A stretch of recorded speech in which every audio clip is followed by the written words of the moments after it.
Potter. Scottie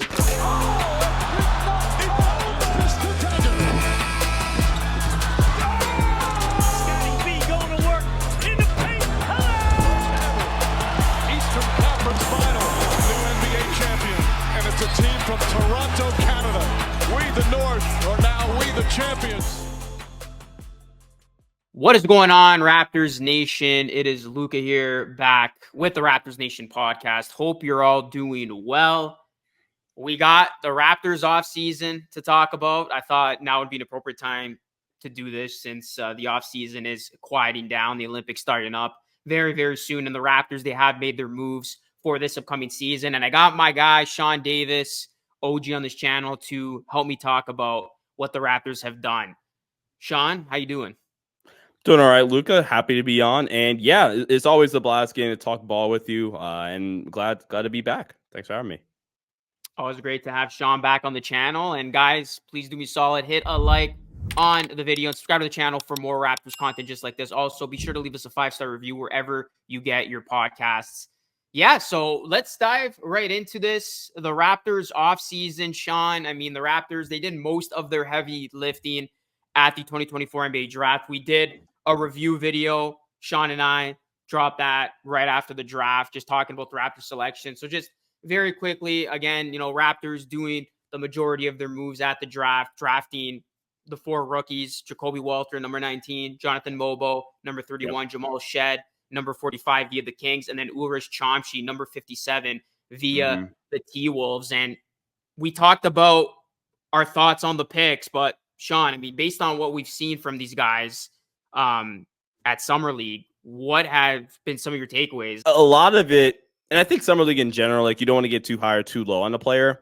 It's just kind of ironic that with the Raptors, like, yeah, this is what I expected. Like, Chomsky should look like that in Summer League. Like, he is just a tank. Like, he, with the upside, you see some of the rawness still in his game, right? But like Chomsky, I was like, yeah, that's like Serge Ibaka.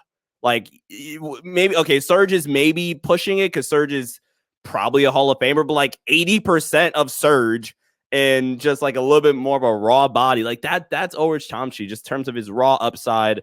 He's a freak. Jamal Shed, like, I hate to like be generic and like not very descriptive, but like back on that draft show, I said he was a dog, and that's literally the best way to describe Jamal Shed. His defense, his leadership, his playmaking ability, the way he can get crafty as a scorer. I love that pick. I love that pick. It's a great addition to the backcourt for Toronto. And if they plan to, I'm looking at the roster.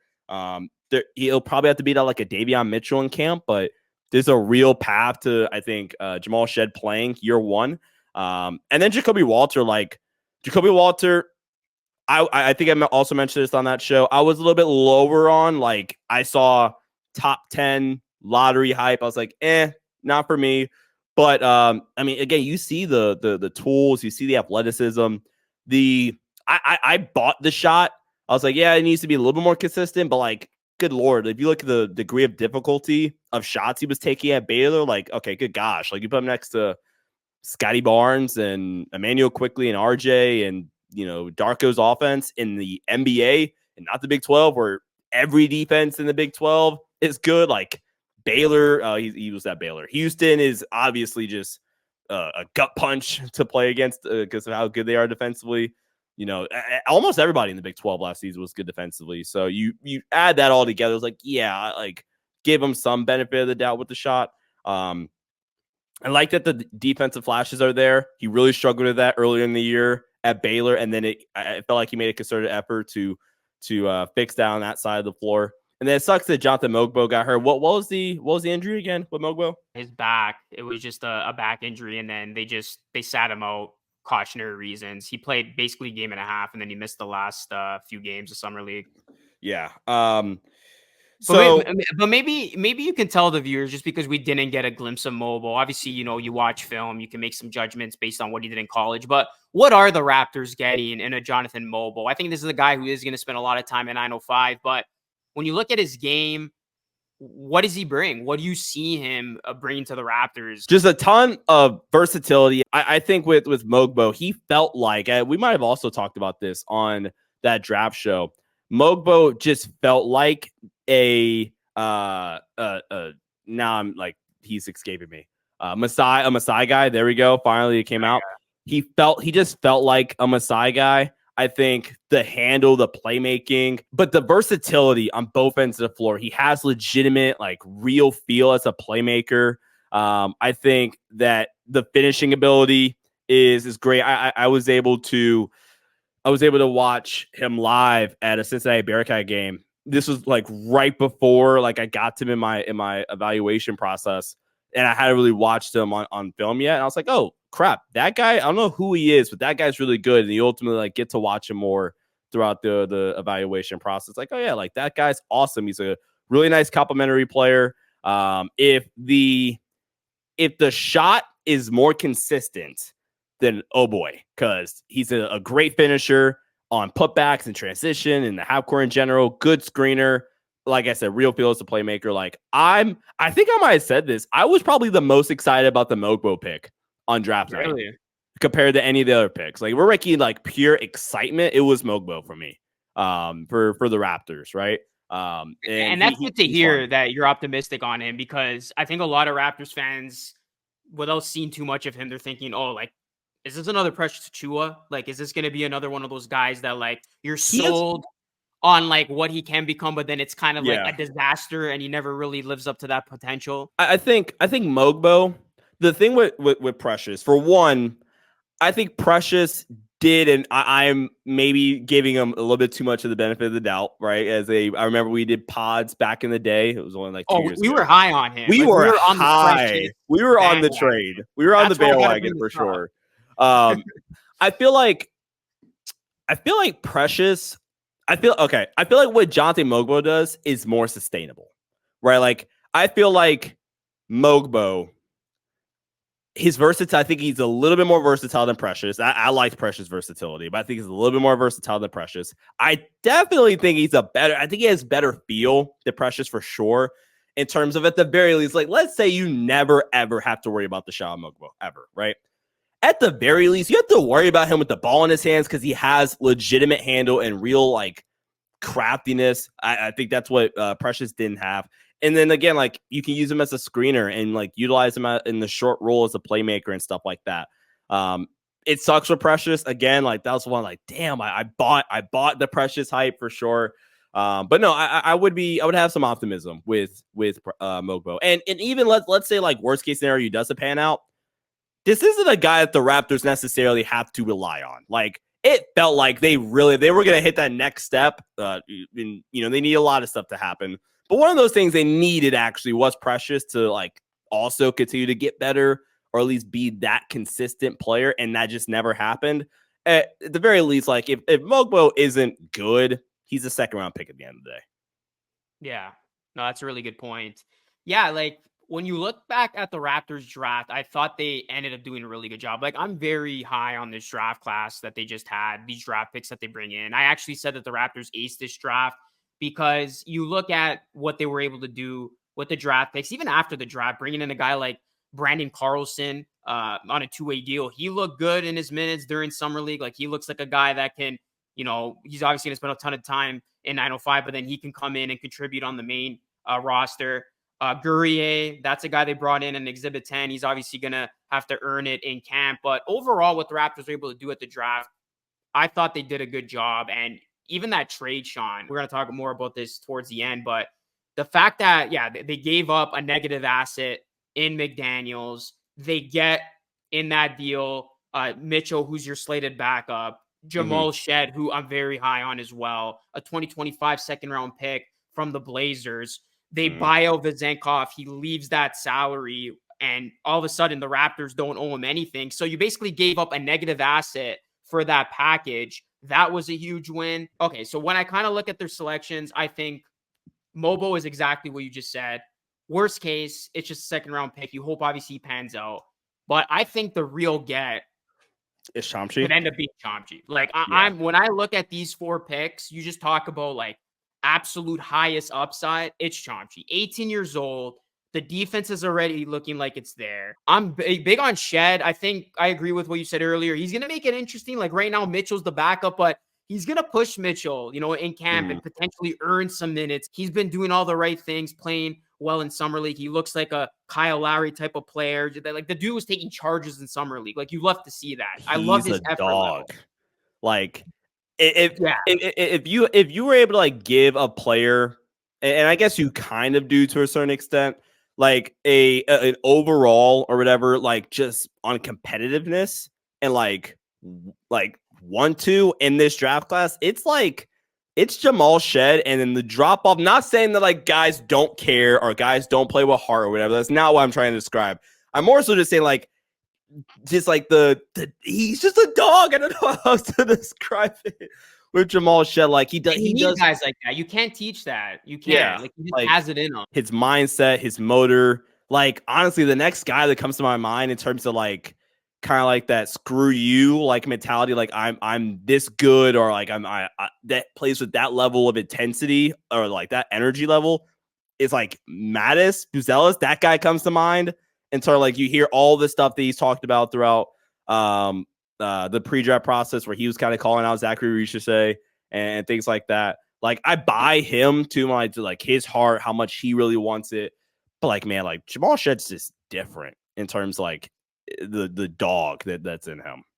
I think he's literally going to earn himself playing time. Yeah, just what he brings to the table. And then, yeah, Walter, look, like a lot of people are saying, yeah, the inconsistencies there, but he showed us those glimpses of good defensive play. And I think, you just want him to become more of a consistent shooter, 3-point shooter. I think you just need patience with him. And I am optimistic that he can figure it out and kind of become that 3-and-D type of player. Obviously, that's what the Raptors are hoping for. And I think, when you look at the Raptors starters right now, that shooting guard position, beside Quickley, like there's going to be massive opportunity for growth, because right now you got Grady Dick as a projected starter who's still, really early in his NBA career. He's going to be entering his sophomore season. And then backing him up is going to be Jacoby Walters. So these guys are really going to have ample opportunities to, just polish their game and develop. And kind of like Walters, same with Dick, right? You just hope he can be more consistent with that shot. He was able to show us that he can be more of a one-dimensional shooter, rebound the basketball. He did that well in the first Summer League game. He facilitated well. He put on 9 pounds of muscle.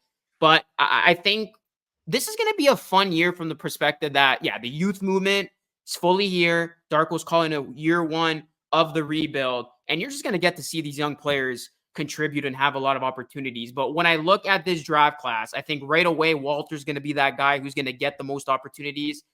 But then, Mobo, Shed, Chomchi, these are going to be guys in 905 that are going to be on the upright and on the rise. And I just look at Chomchi and I really think he's going to be that gem for this team. And I know a lot of Raptors fans, they're buying into this Chomchi hype. They're buying stock now. How good do you think Chomchi can be? Like realistically, like he's like, how good, like, is this like, future everyday like starting center? Like, if we're talking about like, again, ultimate ceiling, it's like a worse version of like, and that sounds really bad, like Serge Ibaka light, like diet Serge Ibaka, where he's not a generational defender or whatever. Like prime Serge Ibaka is just different. Like go back and watch those OKC days of Serge. Even go watch like the Raptors title year and be like, damn, like, okay, so that's probably where I would go. Like older Serge Ibaka. Where like he's not all time defender, but like damn he's good, and damn he's toolsy, damn he's athletic. Like that's what you're gonna be like. That's the ceiling, I think. That's a really, really good ceiling still, because Serge was a big part of that title team. You get that with the 57th pick. Yeah. And then like I think Mobile, best case rotation player, same with Shed. What about Walter? Like, do you think he can become that starting shooting guard, or are you higher on Dick? Like when you look at the the way I framed that. I was gonna let you ride. I mean, Jesus Christ, I was gonna let you continue that sentence. I couldn't. I had to stop myself. Or are you higher? That's gonna get clipped. On or Grady. Are you higher on Grady Dick of being just Grady Raptors, of being the Raptors 2 guard, or do you think it's neither of these guys? Because like if I'm talking out loud here, there still is a ton of question marks. I think because I think when you look at Grady Dick, Jacoby Walter. I'm still not sold on like one of these guys becoming that everyday future starter for this team, but definitely sold on those guys becoming, key Rotation players. weapons from off the bench. Yeah. So is it one of these two? Is it a future guy? Where are you at right now with the shooting guard position, and who do you have more faith in that can kind of take that job and own it? So follow me here. Okay, I'll start with this. I think it is one of the two. Who do I have more confidence in just like their ability as a player, and like, and what I mean by that is like in me knowing what they are. Like, I have more confidence in like, okay, Grady Dick is going to be a fine player. I have more confidence in Grady in that regard, right? I think there is a little bit more variance with Jacoby Walter. Like, okay, man, he could be really good, but also like this could just completely not work. Not saying it isn't the same to a certain extent for Grady, because he's only entering year 2 and he's like 19 still or whatever, right? Like it's still a lot of variance, but I think there's just more for Jacoby. Now, with that being said, so for that reason, I guess I would say it's more likely that Grady could be that guy, because I guess I just have a little more confidence and assurance, if you will, that like he's gonna be fine. If they both hit, like, okay, let's say they both like kind of make that like that climb up, I think Jacoby would do it, because I think Jacoby has the easier skill set. Like Jacoby, just in terms of like him hitting what I think his ceiling is, that's one of the easiest skill sets to like plug and play into any starting five in the league, where we're talking a really, really good 3-point shooter that has some wiggle, that has some creation ability. I don't want to sell him short. I just never understood the Chris Middleton hype, which I think KOC gave him. Like, KOC's pro comp for for Walter was Chris Middleton. Like, yeah, that's kind of drunk. But like, he does have some shake, yeah, some wiggle, arguably even a little bit more than Grady Dick had coming out. And for that reason, like, okay, cool, we get a 3-and-D guard / wings, like a 2-3 that we get to plug in our lineup that can knock down the 3-ball, play defense, but also is athletic, can attack off of closeout, stuff like that. So if you're asking me which one I think is more likely to just be a good player, it would be Grady Dick. But which one do I think, okay, long term, if I'm the Raptors, man, I really, really want this guy to be that starter, it would be Jacoby Walter. And just let Grady Dick be that flamethrower off the bench where he can go off on you and hit 5 threes and a half and be that. I mean, I don't want to say Duncan Robinson because I feel like I'm selling him short, but like be that type of guy, right? And Grady Dick obviously has a ton of more potential that he could tap into, but that's how I would be viewing it if I'm the Raptors. No, I think that's perfectly said, because I always looked at Grady Dick as being that flamethrower, as you put it, from off the bench, just that immediate offensive punch, that sixth man, if you will. And I think Jacoby Walter, where he has that higher upside, is the defensive ability. I'm not saying Grady Dick can't become a competent defender, but Jacoby Walter, I mean, if he can turn into that 3-and-D type of player and he's hitting the shot with consistency, like you throw him in as your starter. And I think it's going to be a very interesting year from that perspective, because both those guys are going to get ample opportunities, plenty of minutes, and we're going to see, right, like who's going to make the most out of those minutes and who's going to kind of outshine the other.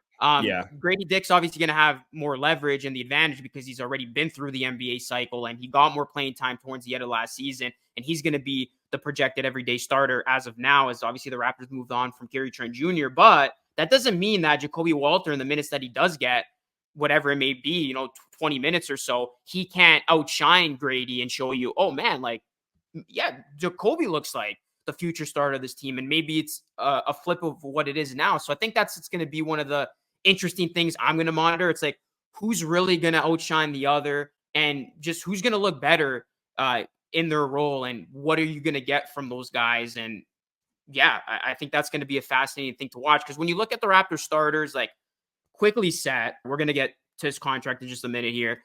RJ, he's under contract for a few more years. He's not going anywhere. Scottie, mega extension. We'll get to that.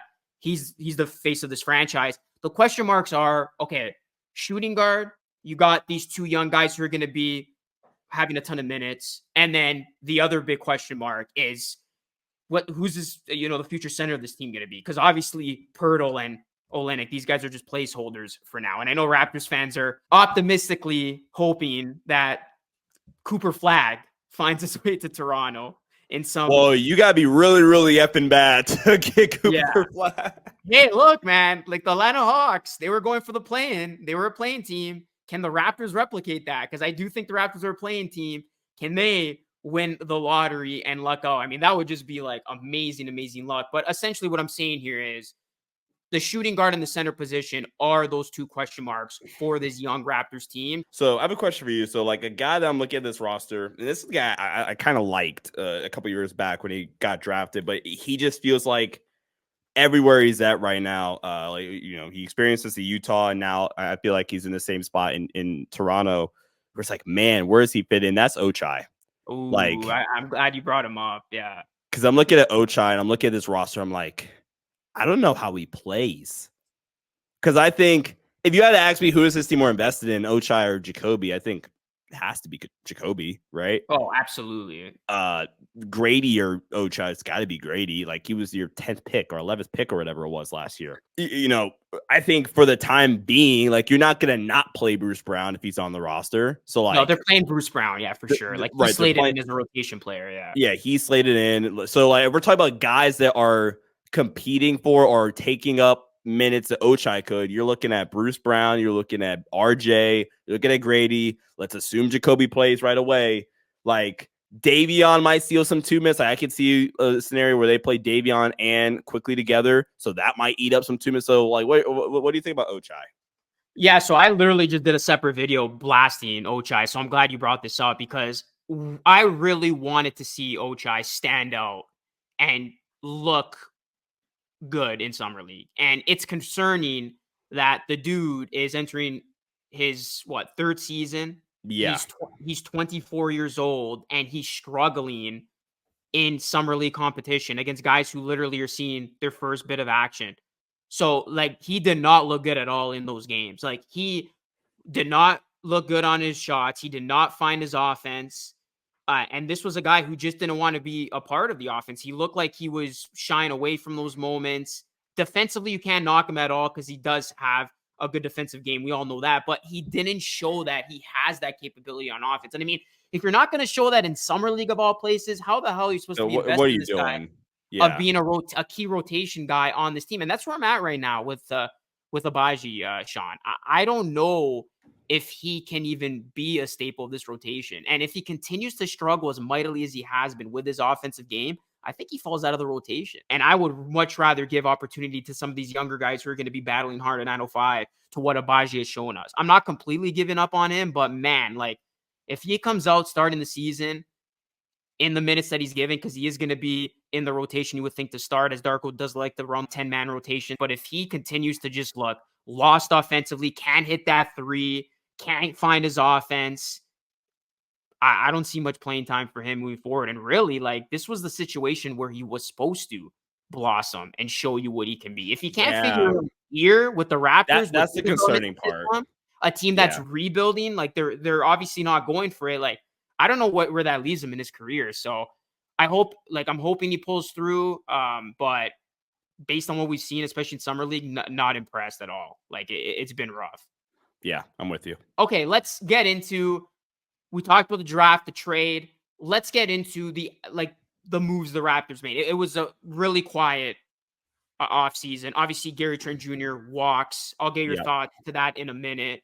Or the Raptors let him go, essentially, because once they drafted Jacoby Walter, it was a foregone conclusion. Like, Gary wasn't going to be back, and then we saw how much his market plummeted. But you look at the Raptors' moves. Okay, so they start things off, extend Scottie Barnes. Scottie Barnes gets paid. He's at least going to make $224.9 million. And then that deal could increase to $270 million if Barnes earns all NBA honors, MVP, or is named the league defensive player of the year. And then they re-signed Quickley. It was a foregone conclusion. They were going to get something done. 5 years, $175 million. And then I got to throw this in because I got to respect them. Garrett Temple, Raptors legend. He does come back on a 1-year deal. When you look at those signings, let's first start with Barnes. Okay. Well-deserved. Like, what was your initial reaction to that extension? Well deserved. And you had to, like, there wasn't any ifs, ands, or buts as far as I'm concerned. Like, if I was Masai, whenever the date was, like I would have had it bookmarked. I would have had it like in my calendar saved. I would have had a pen and paper calendar where it was like starred, highlighted, everything. Like the date that they could get this done, that it would have gotten done there. Like, well, all right, look, Scottie, this is your rookie max extension. Okay, cool. This is the number. Cool. There's nothing to talk about here, right? Like you said, this is the face of the franchise. Even if like he gets one of those all NBA honors this season, again, oh well, like I don't care. Like we're gonna give you this. Like you're the face of the franchise, man. I think while I do wonder how much better he can get, like I do like feel really like I think he's for sure an all-star caliber player. Absolutely, right? I do wonder, and this is like a negative thing. Like, don't take this as a negative thing. I do wonder, like, okay, how much better can he get? Like, I don't want to say top 10 because I think like the league is so ridiculously talented. So I don't want to like get expectations up. But like, can he be a bona fide top 20 player where like if he is like either your best or okay, can he be like your and this is gonna be a bad player comp, but follow me here. Can he be your Tyrese Halliburton in the sense of he could be the best player that leads a team to Eastern Conference Finals, right? Can he be that? Can he be to a lesser extent, I guess, like your Anthony Edwards? You're like, all right, this guy can take us to the Eastern Conference Finals, and he keeps developing. We put some more pieces around him. All right, hold on now. He could be like the one of the best players, one of the two best players on a championship level team. So that's where I'm at with like Scottie. But like, yeah, this is absolutely what you had to do. He's awesome, two-way phenomenon. Like he's awesome. I have no gripes with that contract. Yeah, I think even top 15 is realistic because you look at Scottie, like he burst onto the scene. He took that leap that we're all expecting. Third year, put up the numbers that he did. This is going to be a very important year to show people, like how much better can he get? How is he going to look in one full season playing now with, Quickley and RJ from start to finish? Because remember, he only had like half a season with those guys, not even because he ended up getting injured. So like, that's what I'm really looking forward to. Those three guys are going to have a full season together. So how is he going to look with those two guys as his co-partners, his sidekicks? But yeah, the deal going back to a well-deserved. I know people, they see the $270 million, but again, if he gets that, like he's going to have to earn it. But he's gonna have to earn it. Like that means he's got to be really, really good. Really good. And at that point, you don't care giving him that extra money. Like I think the All NBA thing is like kind of annoying at this point. It's more annoying than it is fun. And I think that's unfortunate, right? I think they've tried to make it a little bit better. But I mean, if he makes an All NBA team, guys, like that means he's one of the 15 best players, which I think he can become in the league. Yeah. And and that's kind of where I'm at. It's not necessarily like if he can become. That's like when, like, or like where are we at on his development like path, right? Are we there where he's like this season fully healthy, year two at Darko? Are we at like no? He's like a top 15, top 20 player on the planet. And if that's the case, that your hopes are to get Cooper Flag, that you can like kick those out the door. Because if Scottie Barnes is a top 20 player, you're like a fringe playing team. Yeah. I think they will end up being that just because, like your RJ, like basically if RJ, Quickley, Barnes, and Scottie are healthy, if they're healthy, they're too good. They're too good to be bad. Exactly. They're either the 9th or the 10th seed in the East. They're not going to be worse than that. So no, I'm with you on that. And I guess the other part of this too is the Immanuel Quickley deal. So 5 years, $175 million. Raptors locking him up. Point guard of the future. A bunch of their future money into those two players. They really look at Barnes and Quickley as these pillars. Obviously, RJ's still there, but he's under contract. But mostly, you look at Barnes and Quickley, like the expectation is, Barnes continues to get better. Does he have another level to his game? And then can Quickley become a potential all-star type player? Because really, like that's the big thing here. It's like you're basically paying Quickley on what he can become. And I want to get your thoughts to what his deal is and kind of, your instant reaction to when it happened. But I think when you look at this deal, they're paying Quickley on what he can become. Like Masai and company super high on him. You always hear the comp to a Tyrese Maxey. Is this the year where he can take a leap? Because remember, Quickley, it's going to be a full season as a starter. This is new for him. And we saw in those games last season with the Raptors as a starter, like he put up some nice numbers. I know the Raptors weren't competing. They were one of the worst teams towards the end of the season, but he showed us flashes that he can be a very dynamic starter for this team. So I'm looking forward because now he's having a full season under his belt as a starter. So yeah, thoughts on the deal. So my initial reaction was like, "Ooh, that's a big commitment," and that's really because I'm like right now, like his last contract. Oh wait, no, this is his first contract after the rookie deal, right? I think so, yeah. Okay, so yeah, this is. If we're going based off the current version of the players, like like 20 mil is probably where. That's what I projected. 25 mil, 30 tops. That was my 30 projection. tops. We're like, and 30 meaning like by the end of the contract, we're hitting 30. Like, look, that's a good point that you bring up there. That like, look, they're paying him off what he can be, and at the end of the day, right? If your vision for him, and it doesn't matter if I agree or not, right? If your vision as an exec is, oh man, this guy is like can be our Tyrese Maxey, who's all right, we were to go through the Eastern Conference, like true point guards. It's what Halliburton. It's like out of respect, I guess, Dame. Oh, you could definitely argue Maxey was better last season. But like Trey, but like my point is you're getting one of the three best point guards in the East.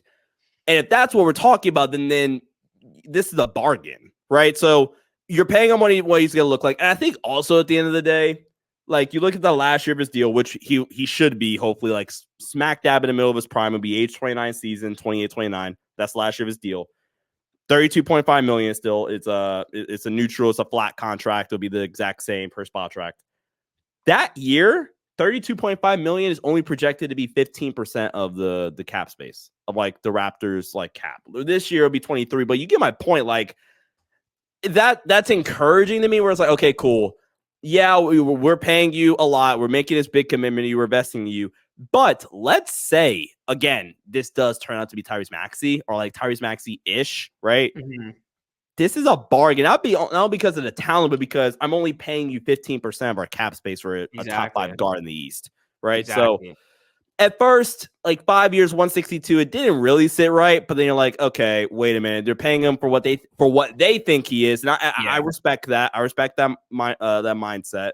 And so yeah, I mean, it is what it is. I have question marks about his ability to be the lead ball handler long term. But like, if he is, dang, this is a really good deal. So I'm gonna give the Raptors their flowers for making that kind of move, and we'll just see. He has a couple of years to really see, like if it can be that. I think this year especially because first full season as an everyday starter, he's gonna have ample opportunities. Nobody's taking that job from him this year. No one's taking that job exactly. So like, and also like, let's say he's just this exact same player. Okay, by like that third or fourth year, he's gonna be a really intriguing trade target for other teams too.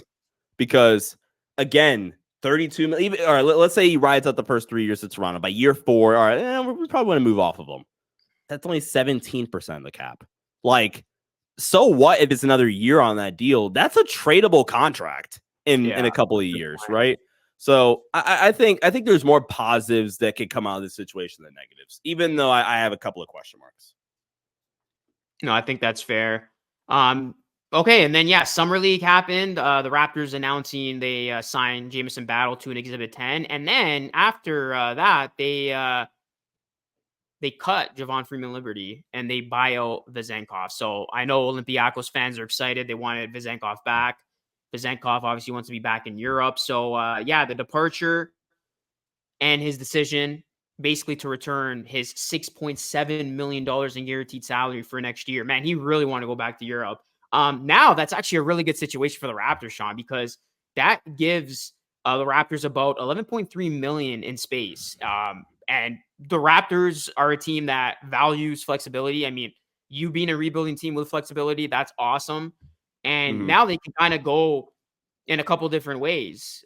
You can't quite use the entire mid-level exception, which is worth at a starting salary of $12.8 million, but the Raptors could get pretty close to that. So can they sign anyone else? Because right now, the Raptors have one roster spot open for a player on a guaranteed deal, and then at least one more for a player to join the organization in camp. So you look at that roughly 11.3 million, they could go after someone. They could, it could be a straight salary dump from a team looking to shed a contract, and that has the Raptors acquiring future draft picks. What do you think the Raptors end up doing with that newfound cap flexibility? I mean, is there a player that's still available that they can go after? I mean, Precious Achiuwa, we just talked about him in the market. Bring him back. Tyus Jones, Markelle Fultz, these are all names. Christian Koloko, medically cleared to return to basketball, not NBA action yet, but it seems like he's getting close to resuming his NBA career, which is awesome because obviously the Raptors had to make the unfortunate decision to release him because he was dealing with career-threatening blood clot issues. So I'm glad to know that Koloko's on his way to potentially coming back. So yeah, what do you think the Raptors do with this flexibility? I think right now I expect them to kind of stand pat, right, and maybe if a team wants to dump salary and they can get back some nice assets in the future, like at the deadline, maybe that's something that they can do. Because they're not a first tier apron team. They're not second. Like they are well below that first apron. They're like 12.5 million under that first apron right now per spot track. So I look at that. And I say, okay, cool. I feel like if the Raptors went after Tyus Jones, that would signal that they are not incredibly confident in Immanuel Quickley's ability to, like, for a full year hold down that starting guard spot. And I think they do like Davion Mitchell and want to give Davion a shot to be that like everyday backup, or Jamal Shead if he just wins it. Yeah, so I don't think he'll be a point guard. Yeah, I don't think he'll be a point guard. And then like, we're saying it's not a point guard. I'm looking at the rest of this free agency class. I'm like, yeesh, like no thanks. Like, well, let's just keep our flexibility and let's maybe be like a salary dumping spot at the deadline for a team that wants to shed some salary. And you can get back some assets that way. I'm just gonna live with our cap flexibility in terms of like our luxury tax flexibility for the time. I mean, there isn't anybody out there. Like you're fine for now. No, I agree with you 100%. There isn't. Like, you're not bringing a guard in. Precious Achiuwa, you're not bringing him back. It's unfortunate. Hopefully Precious gets a shot somewhere else. And then the only guy here I would say is Koloko. If he progresses really well and he's cleared, he's ready to return to NBA action, that's the guy I'm intrigued by, because the Raptors were basically forced to cutting him after the whole Pascal Siakam trade because he wasn't able to go due to his medical condition. But if he's ready to go, the Raptors, they really like them a lot. There's no negative stigma there. They don't have his rights, but they could definitely bring him back. There's no restrictions to that. That's the only guy I would say makes sense on a potential deal with this cap flexibility. Obviously contingent on if Koloko is ready to go. If he's not, I agree with you. Don't have to force anything now. You hold on to it. Salaried up situation around the trade deadline, because that's where I also think a Bruce Brown trade is going to likely happen. And hopefully Chris Boucher, because he's pretty much stuck in limbo on this roster right now. He's trapped, but like he has no trade value. Like it's non-existent at this point. I know. I feel like they just have him here like, oh man, like, oh, he's an expiring. I could see expiring. Yeah.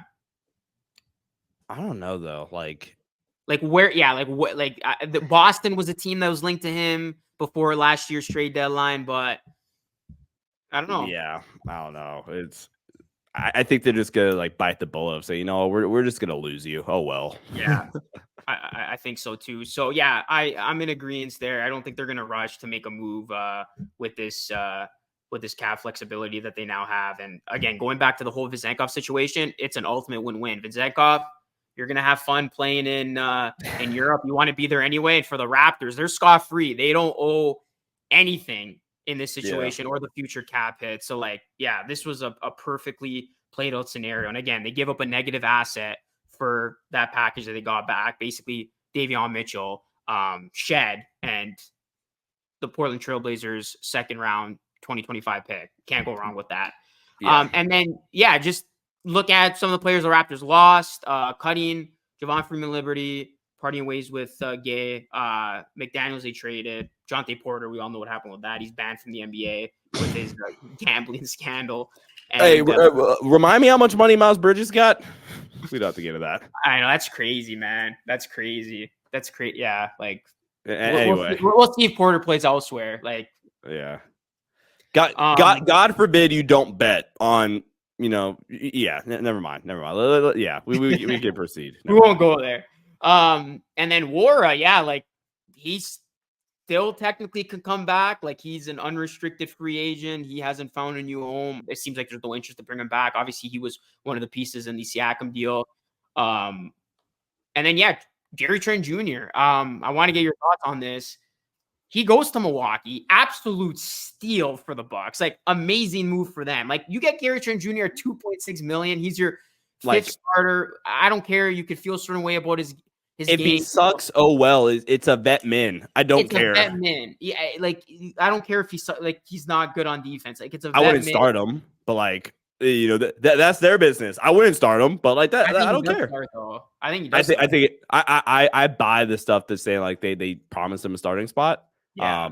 But I would, but who cares? It's a vet min. Yeah, who cares if he ends up sucking? So like, yeah, give me your thoughts on the situation. Like, I think it makes sense. Like, he didn't fit in with the future plans of the Raptors. He's not old by any means. He's 25 years old, but never really developed into the type of player the Raptors had hoped. Yeah. Was kind of just one-dimensional with his shooting, and even that was inconsistent and didn't really showcase other parts to his game. And yeah, I mean, it's unfortunate how it ends for Trent Jr. because he was banking on a big payday. Reportedly, his camp wanted $25 million. Then there was a report saying that the Raptors were willing to give him 15. Then another report saying that the Raptors had never made him an offer. And then, yeah, he was basically stuck in free agency, had to settle for this deal. Could have got in a bit more, but took the 2.6 to play for contender, be reunited alongside Dame. But yeah, Gary Trent Jr., I mean, it just didn't work out in Toronto, essentially. I think this is a nice, pretty bow to like kind of wrap things up on. I think that we always talked about, and this is like, again, you know me, one of my biggest pet peeves with pro sports teams is like, bro, pick a direction, right? Like either go for it or be bad. Like that's why I love what Brooklyn did. Like I actually adore what Brooklyn did. Like Brooklyn is going to be generationally bad. Like Cam Thomas is going to shoot 30 times a game type bad. Like that team is awful, but they're going to be that bad for a year instead of keeping Mikal and being this 33-win team. It's like the 11th seed in the East, and you're stuck with the 8th pick, right? And I say all that to say, because I remember us saying a while back, like, all right, like not last season, the summer before last, where it's like, okay, what are we doing, right? Like, are we going in? This is before the Pascal trade, this is before everything. This is before the Fred signing to Houston. We were like, all right, what are we doing here?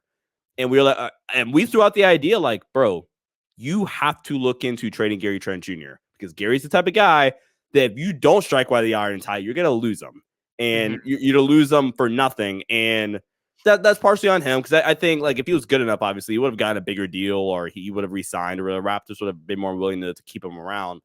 But like that's just an emphasis for NBA teams. Like please, like go for it or be bad. And when it's time to make a trade, like just make it. I feel like they missed on some opportunities to really like see the light at the end of a tunnel for a certain extent. Like, okay, like this is probably all Gary is for us, right? Mm-hmm. And while his value was still at a good point, I'm like, all right, you know what? Let's have a question mark at the 2 guard spot for a year, and let's just trade Gary and get real value back. So I mean, but in terms of letting him walk, I get it. Like it makes a complete sense because similarly to Fred VanVleet, although Fred was in a way different spot, like Fred wasn't this frustrating, and I'm gonna use frustrating instead of bad, right? You know, they just didn't make sense anymore with that version of the Raptors, with Jacoby be your 17th overall pick, and with 19th. My bad. I'm thinking Lakers still. My bad.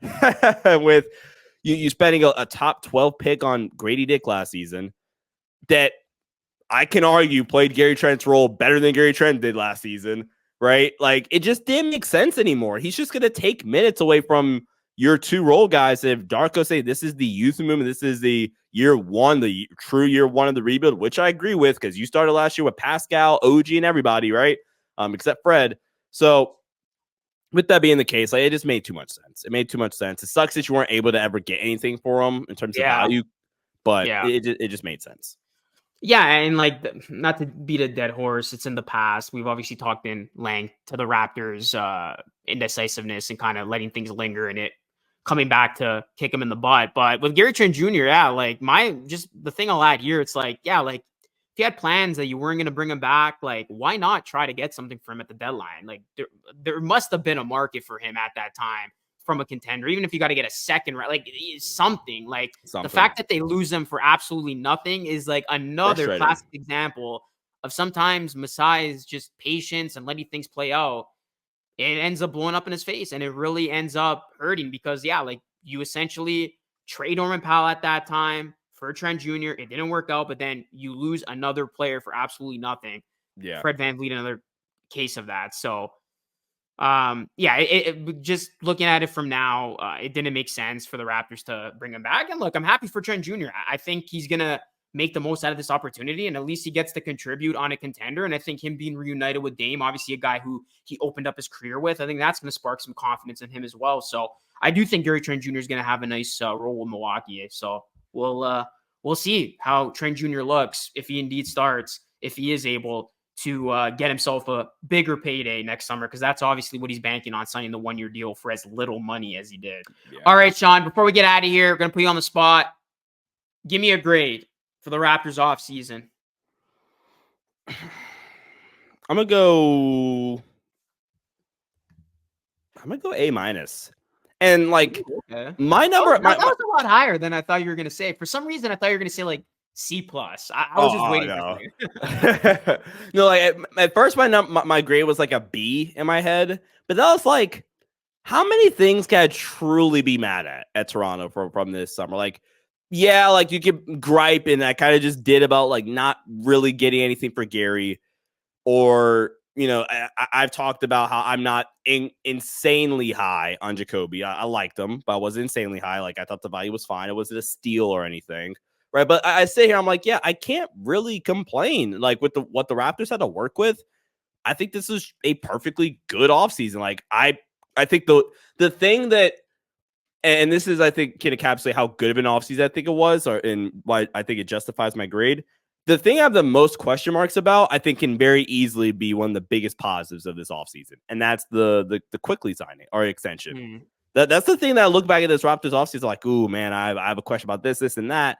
But like I talked about earlier, like in 3 years, that can be like, oh, crap, we got that guy on that contract. Oh, my God, that's a steal, right? So I'm going to go A-. There's just not a ton that I could really complain about.